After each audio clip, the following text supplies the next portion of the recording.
Assessore, parliamo di questa iniziativa qui ad Agrigento che segue quelle fatte in altre province della Sicilia. Allora, l'incontro di oggi ad Agrigento è uno degli incontri che abbiamo programmato nella nostra tappa itinerante per incontrare tutti i sindaci della regione nell'ambito delle varie province per poter anche presentare il lavoro che l'assessorato ha elaborato come proposta per la revisione della rete ospedaliera.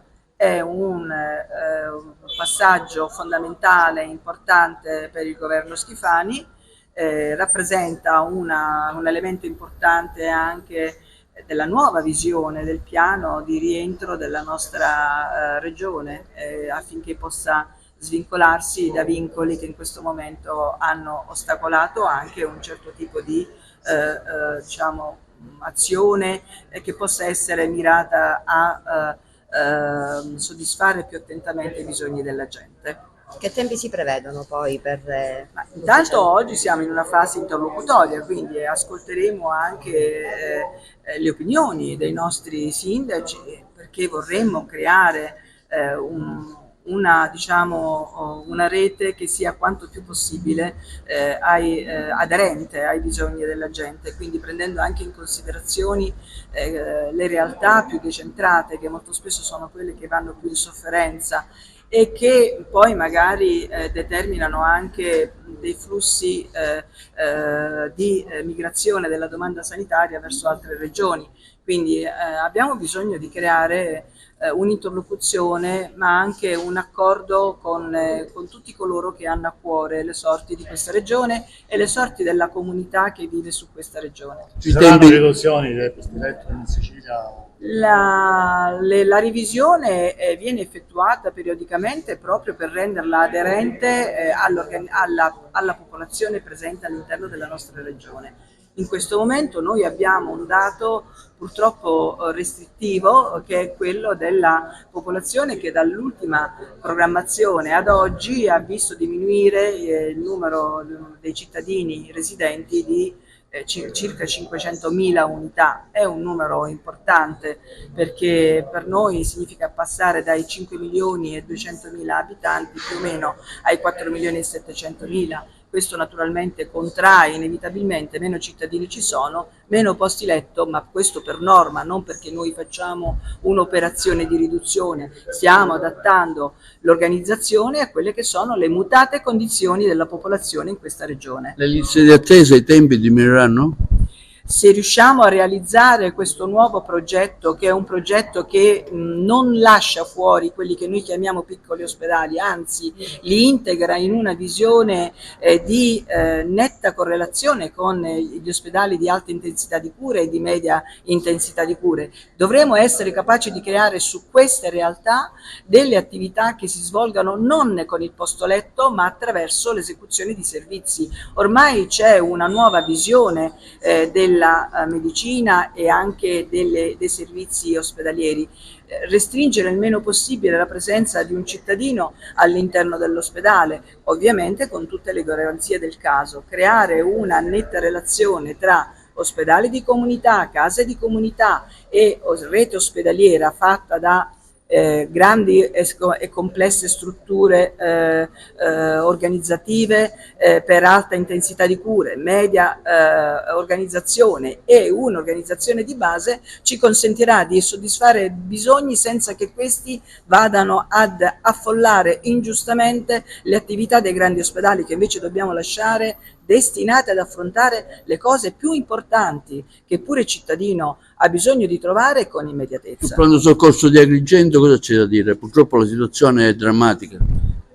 Perché lei dice che è drammatica nel pronto soccorso? Perché ne ho avuto la particolare esperienza. Questo mi dispiace, noi non abbiamo questo dato, noi abbiamo fatto anche degli accessi all'interno di quel pronto soccorso e abbiamo visto che è un pronto soccorso che al netto adesso di momenti di particolare affollamento che purtroppo si possono creare in determinate circostanze, però è un pronto soccorso che lavora con un'ottima qualità professionale, con ottime relazioni con le altre unità operative. perché il pronto soccorso poi alla fine funziona se funziona il resto dell'ospedale, se funziona la capacità dell'ospedale di poter ricevere nelle altre sue unità operative le persone che si presentano al pronto soccorso, se funzionano bene e con velocità i servizi di diagnostica e di laboratorio. Quindi non accetto questa sua considerazione, perché, ripeto, possono anche accadere delle momentanee condizioni di affollamento, ma al netto di questo l'ospedale offre una buona rete di servizi e penso che si stia per potenziare ancora di più, anzi ce l'abbiamo proprio in questo momento, diciamo così come tutti gli altri ospedali, diciamo sotto un punto di vista di osservatorio diretto, e vediamo che sono stati ampliati anche i posti letto. Quindi se uno amplia i posti letto per esempio della lungodegenza o della riabilitazione, va da sé che le altre strutture possano liberare i propri posti assegnando alla lungodegenza e alla riabilitazione i propri pazienti, e quindi avendo la possibilità di poter far defluire verso le aree di acuti tutti coloro che ne hanno effettivamente bisogno, e quindi automaticamente si svuota il pronto Ma soccorso. sono tutti in vera la carenza di medici, però ad Agrigento come Guardi, in tutte le questo è un parti. problema che riguarda tutta l'Europa, Esatto, non è un non problema è che locale. riguarda Agrigento. Noi tentativi di poter reclutare personale sono continui e sono senza soluzioni di continuità, perché i direttori generali si stanno muovendo ripetendo in continuazione procedure di reclutamento. Purtroppo però le risorse umane non sono disponibili nel mercato del lavoro, o perlomeno ci sono molti medici ma non sono interessati a lavorare nell'ambito del pubblico, e quindi questo crea questa situazione e queste storture. La Regione Siciliana stiamo girando insieme all'assessore Faroni per tutti i territori per ascoltare i bisogni, valutare le proposte, i contributi, i correttivi. Agrigento mantiene in tutta la provincia i suoi presidi ospedalieri con un innesto ulteriore di posti letti, quindi garantiamo il consolidamento di queste realtà per offrire una prestazione e servizi al passo coi tempi. C'è bisogno di ulteriori risorse umane, non è semplice, ci stiamo provando anche con medici stranieri e con provvedimenti voluti dal Presidente della Regione che incentivano i medici nelle aree di emergenza e gli ospedali di periferia. Stiamo lavorando su digitalizzazione, telemedicina, fascicolo sanitario, sulla valorizzazione del rapporto fra il paziente e l'assistito e le strutture che operano all'interno dei sistemi sanitari che garantiscono l'assistenza sanitaria nel nostro territorio.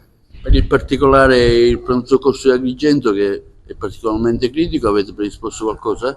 Ma la criticità deriva intanto dalla circostanza di una carenza evidente, plateale di risorse umane. So che vi sono state procedure concorsuali, attendiamo che il nuovo primario possa essere individuato e possa portare serenità e un contributo di concretezza in una realtà, quella della nostra città, che merita particolare attenzione. Siamo vicini ovviamente a quelle che saranno le indicazioni che potranno promanare dalle singole realtà. I sindaci sono fondamentali, il nostro punto di riferimento. Oggi siamo qua ad Agrigento, continueremo con Messina, Enna, Ragusa e Siracusa e completeremo un percorso estremamente articolato per migliorare un sistema sanitario ed essere pronti anche alla sfida che i ministeri affiancanti dell'economia e della salute ci propongono quotidianamente per garantire la doverosa continuità assistenziale con una più articolata, più variegata e più consistente offerta sanitaria. Per gli ospedali di Licata, Sciacca e Canicattì in particolare cosa si prevede? Ma sono mantenute le strutture con qualche ulteriore elemento di novità sulla cardiologia, per esempio di Canicattì. Sono previste le terapie intensive e subintensive, e soprattutto viene consolidato un rapporto di collaborazione fra i singoli ospedali che rimane come connotazione distintiva per azioni di miglioramento del sistema sanitario. Quali istanze vi aspettate dal territorio, dai sindaci? Oggi c'è questa riunione, ecco, cosa vi aspettate da questa riunione? Li ascolteremo, valuteremo le loro proposte. Il Presidente della Regione ha voluto un intervento robusto sul tema delle liste attesa, prevedendo un innesto finanziario di 66 milioni di euro per dare una spallata concreta ad un sistema che va migliorato con il concorso responsabile di tutte le realtà. Siamo pronti a raccogliere questa sfida, siamo nei territori, per la prima volta non era mai accaduto l'assessore e la direzione generale venissero nelle singole realtà per confrontarsi costruttivamente, come certamente sarà oggi, per garantire quel miglioramento del sistema, per assicurare risposte appropriate e prestazioni al passo coi tempi di cui la comunità territoriale ha effettivamente. Lei dirige un importante assessorato, forse uno dei più importanti, e con un quadro d'insieme di qual è la situazione sanitaria in Sicilia? Noi riteniamo che le attività svolte sull'attuazione del PNRR, sull'applicazione concreta del DL34, le terapie intensive, subintensive, allargamento dei pronto soccorso, anche da Agrigento ci sono lavori in corso in questo momento sulla terapia intensiva, subintensiva e sull'allargamento della superficie utile del pronto soccorso. E ancora il tema fondamentale della digitalizzazione, quella di cui abbiamo poc'anzi parlato, del fascicolo sanitario con una formazione imponente per 16 milioni di euro, dovrebbe garantire un sistema più evoluto.